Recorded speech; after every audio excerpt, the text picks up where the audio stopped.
Pinapasok po.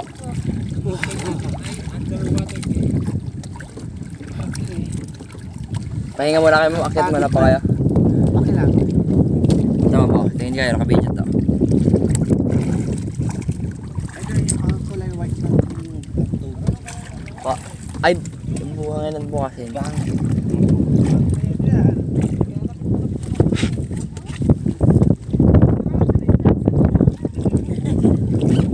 Ano ba, kumusta? Okay naman po.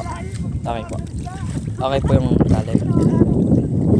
Ito kasi daming tubig. Oh, daming isda. Sa amin wala nang isda. Baka nilalambat naman po.